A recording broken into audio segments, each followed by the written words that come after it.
President Trump surely knows the Ukraine war is a horror show and that Russian tyrant Vladimir Putin has been tapping us along, as Trump himself puts it. Yet he's continued to delay his, quote, very severe sanctions on Russia and its trading partners, even though that could squeeze Moscow's economy and force Putin to the table. And even though Special Envoy General Kellogg has reported that Russia is losing the war and that it's seen 1 million casualties and gained just 1% of Ukrainian territory.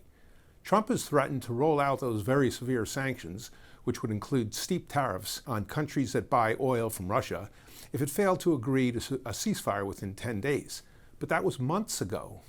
It's true that Trump wanted to give Putin a chance to strike a deal when he agreed to meet him in Alaska. But since that time, Russia has only stepped up its bombing of Ukrainian civilians, and it sent menacing drones into Poland. And despite all that, on Saturday, Trump added a new condition for imposing those sanctions. He wants NATO countries to stop buying oil from Russia and impose their own sanctions as well.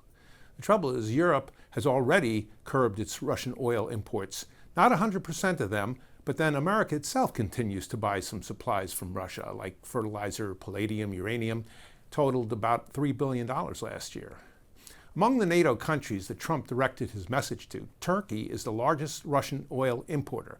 But Trump knows Turkish autocrat Recep Tayyip Erdogan won't quit buying from Russia anytime soon. So his new condition sounds like an excuse, which makes his threats hollow. Meanwhile, China pumped a whopping $160 billion into Russia last year in exchange for goods, including $63 billion for oil. Sanctions on China could pressure it to curb those purchases, which would deprive Moscow of all that revenue and tighten the screws on its already shaky economy and pressure Putin to end the war. Congress, fully 85 senators, is itching to impose new sanctions on nations that buy Russian oil, but Republicans want Trump to give the green light first. If Trump keeps finding more excuses not to act, not only will the war rage on, but Trump will lose his credibility in the process.